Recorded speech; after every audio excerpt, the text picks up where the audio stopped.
మన ప్రభు అయిన యేసుక్రీస్తు వారి యొక్క పరిశుద్ధమైనటువంటి నామములో ప్రతిరోజు కూడా దేవుని యొక్క పరిశుద్ధమైనటువంటి పాద సన్నిధిలో కృపావాక్య ధ్యానాలు చేస్తుండగా అలాగా మరి ఆ ధ్యానాలలో బలపరుస్తూ, ధైర్యపరుస్తూ, స్థిరపరుస్తూ, నడిపించుచు మహిమ తెచ్చుకుంటున్నటువంటి దేవాతి దేవునికి స్తుతులు స్తోత్రములు చెల్లిస్తూ ఉన్నాను. తిరిగి ప్రభు ఆయన యొక్క సన్నిధిలో ఈ రీతిగా గడపడానికి ఆయన ఇచ్చినటువంటి మహాభాగ్యాన్ని బట్టి ప్రభుకే మహిమ కలుగునుగాక.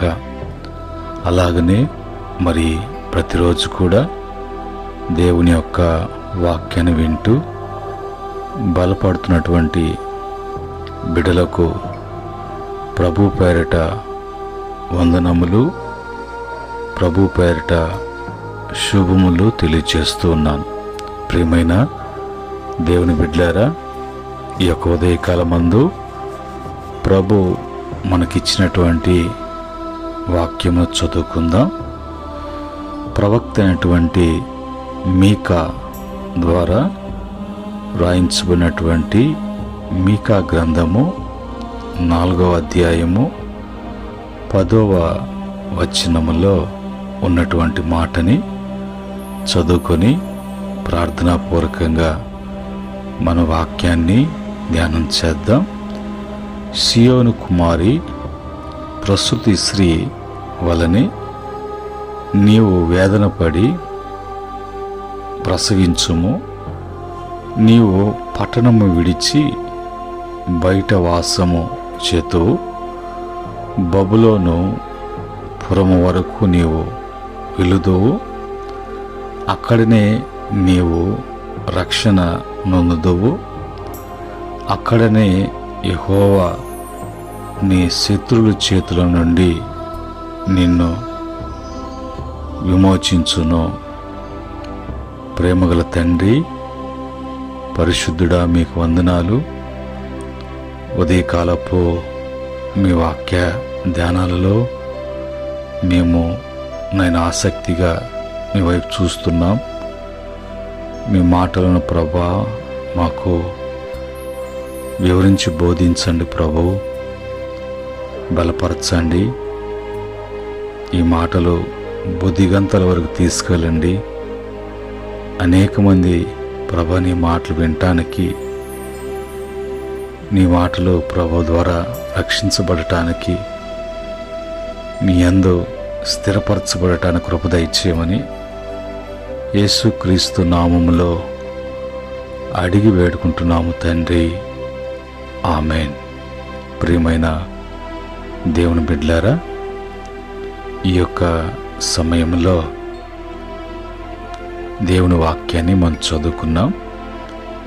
ఇక్కడ ఉన్నటువంటి మాటలలో దేవుడు తన ప్రజలతో ఎప్పుడు కూడా మాట్లాడుతూ ఉంటాడు, సరిచేస్తూ ఉంటాడు, సర్దిస్తూ ఉంటాడు, హెచ్చరిస్తూ ఉంటాడు, గద్దిస్తూ ఉంటాడు.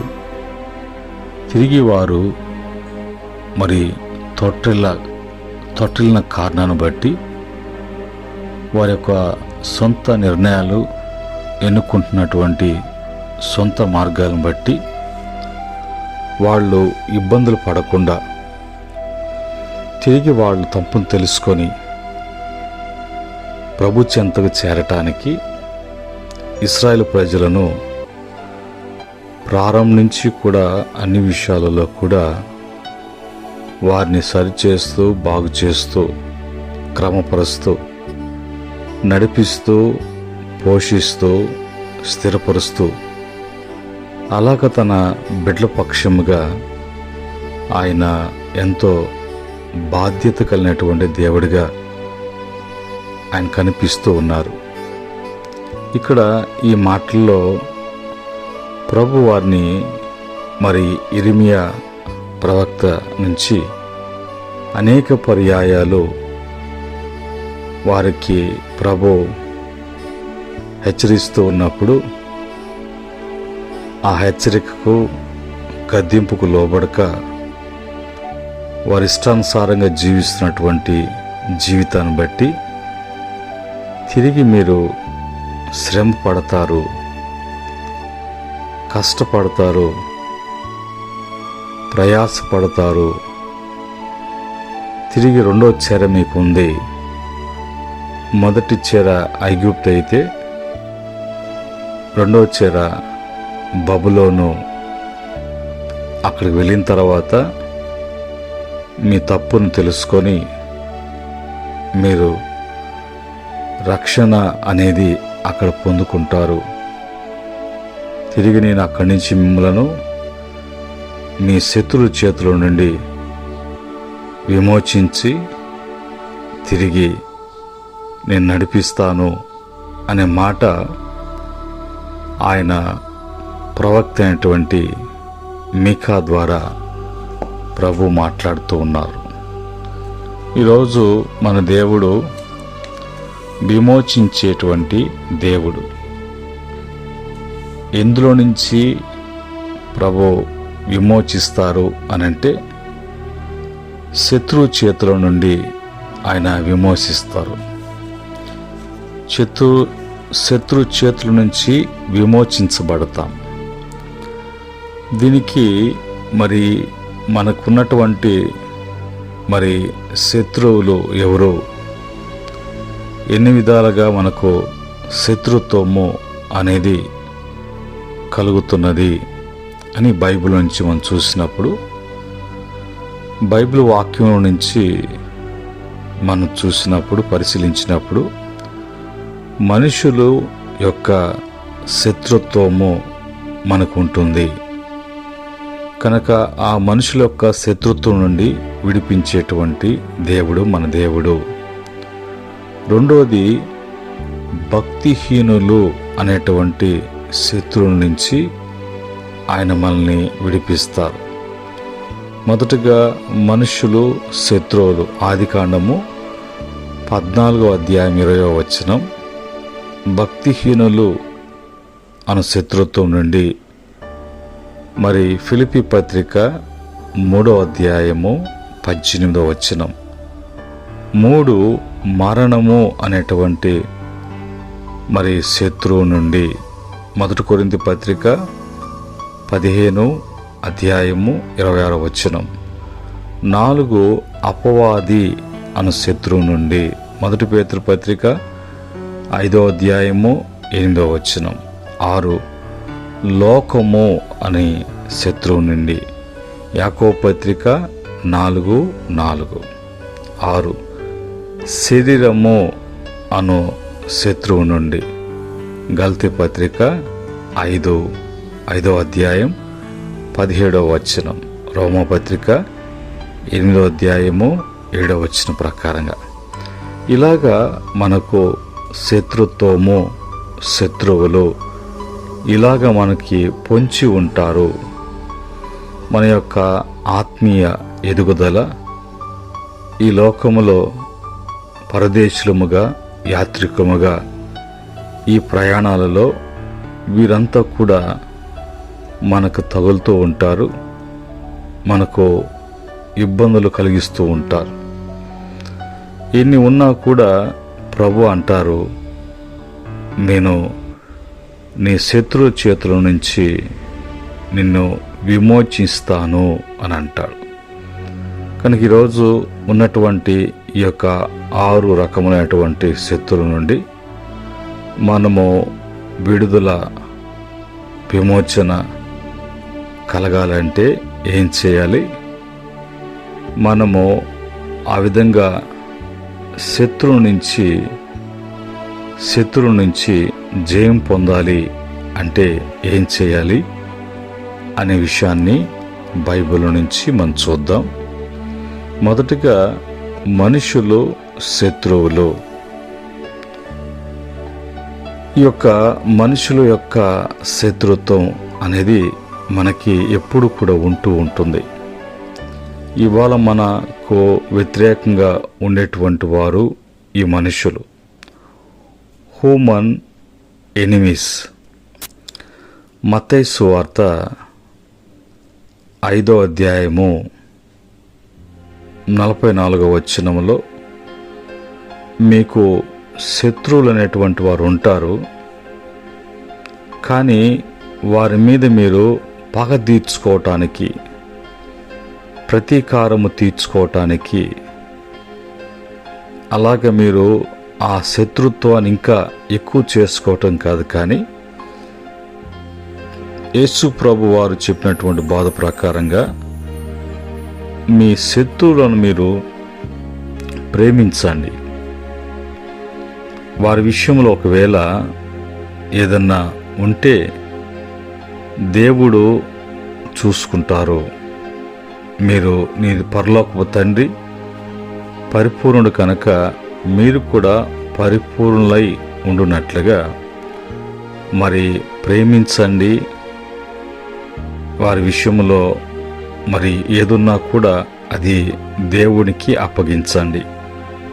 రోమపత్రిక 12వ అధ్యాయం 15-11 వరకు ప్రతీకారము తీసుకోవాల్సినటువంటి వారు మనము కాదు, ప్రతీకారం ఏంటో చూడాల్సినటువంటి వారు మనం కాదు.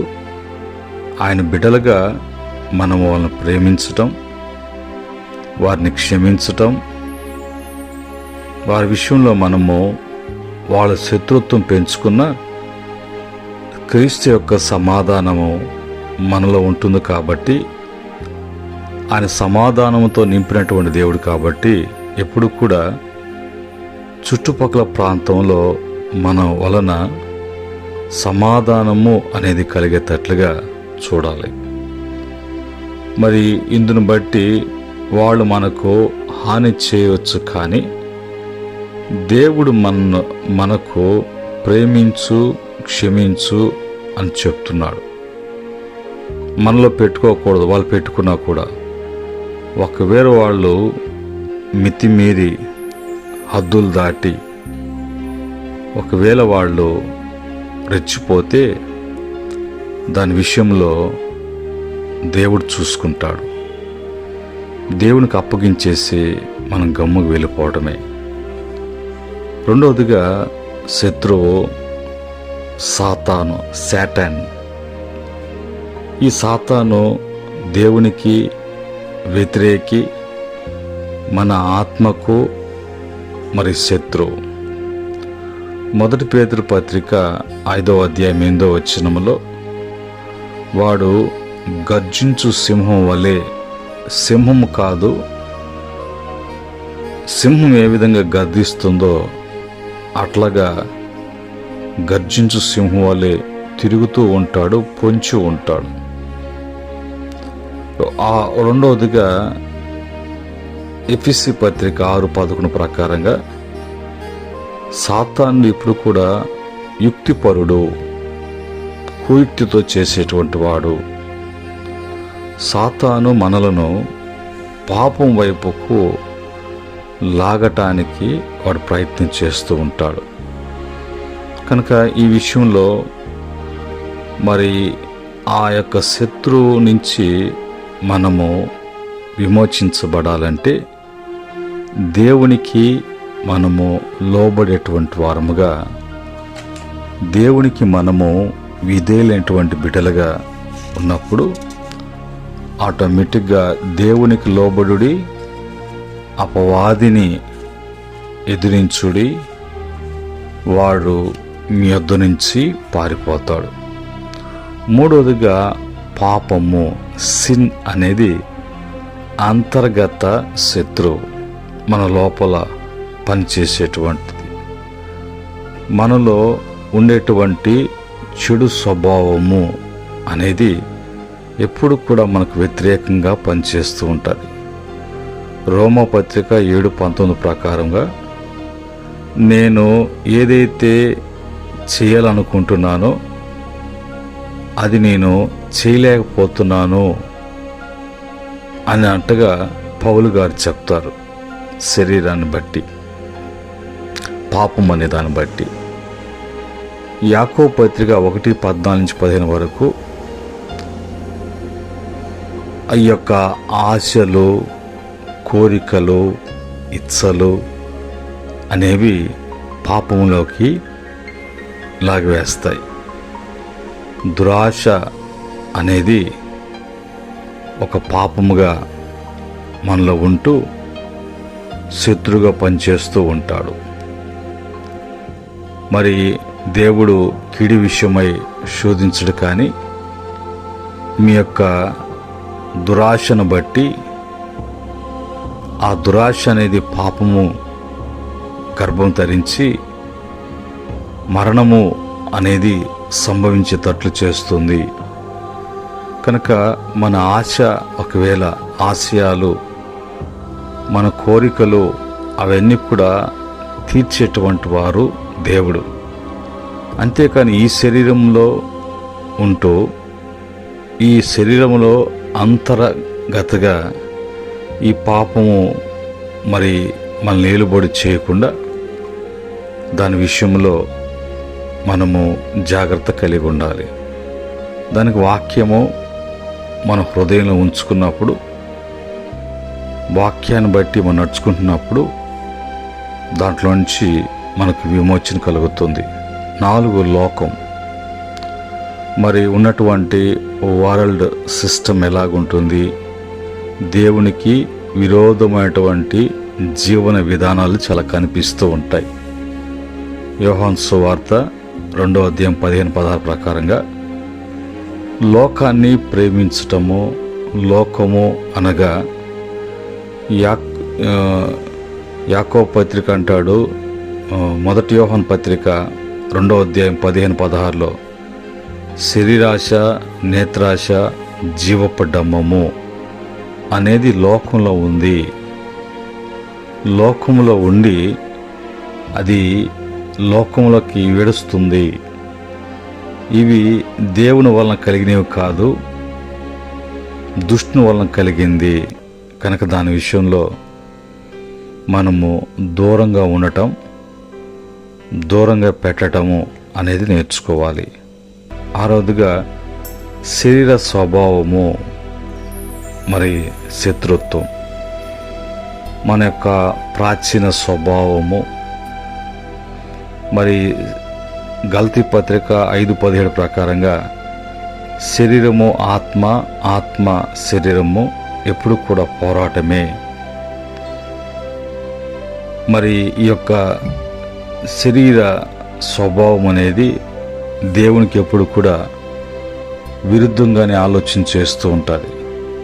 మనలోని పాత అలవాట్లు, ప్రాచీన స్వభావము దేవునికి విరోధంగా కనిపిస్తుంది. కాబట్టి ఆత్మానుసారంగా నడుచుకోండి, అప్పుడు మీరు శరీర కార్యములు నెరవేర్చరు అనేటువంటి మాట దేవుని వాక్యం చెబుతుంది. మరి మనకు ఎక్కువగా మనకు బాధలు అనేవి, కష్టాలు అనేవి మనకు మీద ఎప్పుడు కూడా దాడి చేస్తూ శత్రువుగా పనిచేస్తూ ఉంటాయి. ఈ అప్లికేషన్ అనేటువంటిది మరి శత్రువు వల్ల లేదంటే పరీక్షల వల్ల వచ్చేటువంటి కష్టాలు కూడా ఉంటాయి. ఇందులో దేవుని సహాయం కీర్తన 34:19 ప్రకారంగా నీతిమంతునికి అనేకమైనటువంటి బాధలు వస్తాయి, కానీ విమోచించేవాడు ఎప్పుడు కూడా నీ పక్కనే ఉంటాడు. 2వదిగా తిమోతి పత్రిక 3:12 భక్తులు మరి వారికి వచ్చేటువంటి కష్టాలు ఉంటాయి, కానీ ఆ బాధలు తప్పనిసరి కాదు. కానీ దేవుని యొక్క మరి విమోచన వాళ్ళకు ఉంటుంది, వాటి ద్వారా వాళ్ళు పరీక్షించబడతారు. అంతేకాని అవి శాశ్వతం కాదు. దేవుని యొక్క కృప మనకు తోడై ఉంటుంది. ఈ యొక్క మరి విమోచన పొందటానికి ఏం చేయాలి? వీటి నుంచి దూరం కావటానికి, దూరం పెట్టడానికి ఏం చేయాలి? స్పిరిచువల్ సొల్యూషన్ ఏంటి అనేది మనం చూసినప్పుడు, మొదటిగా ప్రార్థన అనేది మన జీవితంలో ఉండాలి. ఫిలిప్పీ పత్రిక 4వ అధ్యాయం 6-7 వచనం ప్రకారంగా వీటన్నిటిని కూడా మనం ప్రార్థన ద్వారా ప్రభువు తెలియజేస్తూ ప్రార్థనా శక్తిని బట్టి మనము జయించగలం. రెండవదిగా దేవుని వాక్యము, వర్డ్ ఆఫ్ గాడ్. హెబ్రీ పత్రిక 4:12 ప్రకారంగా వాక్యపు శక్తి, వాక్యము శక్తివంతమైనటువంటి వాక్యం ద్వారా మనం జయించగలం. మూడవదిగా విశ్వాసం, ఫెయిత్. 1 యోహాను పత్రిక 5:4 ప్రకారంగా విశ్వాసము బట్టి లోకాన్ని మనము జయించగలము, ఏదైనా కూడా జయించగలము. 5, దేవుడు మనకిస్తున్నటువంటి ఆయుధములు, ఆర్మర్ ఆఫ్ గాడ్. ఎఫెసీ పత్రిక 6:13-17 వరకు మనకు సత్యము, నీతి, విశ్వాసము మొదలైనటువంటి ఆయుధాలు ప్రభు మనకి ఇచ్చారు. ఆత్మ సంబంధంగా మనకు యుద్ధోపకరణములు మనకి ఇవ్వబడ్డాయి. అవి ఎప్పుడు కూడా మనము ధరించుకొని ఉండాలి. 5వదిగా దేవునికి మనము సమర్పించుకోవాలి, సమర్పణ. మరి సబ్మిట్ టు గాడ్. యాకోబు పత్రిక 4:7 ప్రకారంగా దేవునికి లోబడి, దేవునికి అప్పగించుకొని అప్పుడు సాతానుడు ఎదిరించండి, వాడు పారిపోతాడు. ఇది మన జీవితంలో మరి ఉన్నటువంటి శత్రుత్వం. ఆ శత్రుత్వం నుంచి కాపాడేవాడు, విమోచించేవాడు దేవుడై ఉన్నాడు. అలాగ విమోచించాలంటే మనము ఏం చేయాలి, ఎలాగ చేయాలి, ఎలాగ ఉండాలి, ఎలాగ ఉండమని, ఏం చేయమని వాక్యం చెప్తుందో దాని ప్రకారంగా మనము మరి ముందుకు వెళ్తున్నప్పుడు ప్రభు యొక్క సహాయము, రక్షణ, విమోచన, భద్రత, క్షేమము, నెమ్మది అనేది యేసుక్రీస్తు ద్వారా మనకు అనుగ్రహించబడుతుంది. కనుక ఈ మాటలను బట్టి ప్రియమైన దేవుని బిడ్డలారా, ఇంకా మీరు కన్నీళ్ళు విడవలసిన అవసరం లేదు, మీరు బాధపడాల్సినటువంటి అవసరం లేదు. దేవుని తోడు, దేవుని సహాయము, దేవుని వల్ల కలిగేటువంటి విమోచన మనకు అనుగ్రహించబడి ఉన్నది అనేది దేవుని వాక్యము మనకు ధైర్యపరుస్తూ, బలపరుస్తూ, మనల్ని నడిపించేటువంటి, మనకు చూపించేటువంటి, మనం నడవలసినటువంటి ఆ మార్గము యేసే అని గ్రహించి అందులోకి ముందుకు సాగటానికి ప్రభుకు మనల్ని మనము సబ్మిట్ చేసుకుందాం, అలాగా అప్పగించుకుందాం. అట్టి స్థితి దేవుడు కలుగు చేయనుగాక. ఆమేన్. పరిశుద్ధుడా, మహోన్నతుడా, స్తుతులు స్తోత్రములయ్యా, మా విమోచకుడా, మా రక్షకుడా, మా కాపరి, మా క్షేమమును కోరేటువంటి, మాకు మంచి జరిగించేటువంటి ప్రభు, ఈ మాటలు మాకు ఆశీర్వాదకరంగా, దీవెనకరంగా ఉండునట్లుగా, అలాగా మేము నడుచుకున్నట్లుగా, అలాంటి భద్రతలో, ఆశ్రయములో మేము వర్ధిల్లినట్లుగా, అలాగ నీ మహిమ కొరకు మేము ఈ లోకములో తేజరిల్లినట్లుగా ప్రతి బిడ్డను బలపరచమని, ఈ మాటలు బుద్ధిగంతాల వరకు తీసుకువెళ్ళమని యేసుక్రీస్తు నామములో అడిగి వేడుకుంటున్నాము తండ్రి. ఆమేన్. తొట్టెళ్లకుండా కాచి కాపాడేటువంటి పరమందు దేవుని ప్రేమ, కృప వెంబడి కృప, కృపాక్షేమములు కలిగి ఉండటానికి చూపిస్తున్నటువంటి యేసయ్య దివ్య కృప, రాకడకు సంఘాన్ని సిద్ధపరుస్తూ అలంకరిస్తున్నటువంటి పరిశుద్ధాత్మ యొక్క అన్నిన సహవాసము, ఈ మాటలు వింటూ బలపడుతూ అనుసరిస్తున్న బిడ్డలకును, సకల పరిశుద్ధులకును ఆయన దాసులకును సదా తోడై నడిపించునుగాక. దేవుడు మిమ్మలను మీ కుటుంబాలను అన్ని విషయాల్లో ఆయన దీవించి వృద్ధిపరచునుగాక. దైవాశీస్సులు మీకు కలుగునుగాక. ఆమేన్.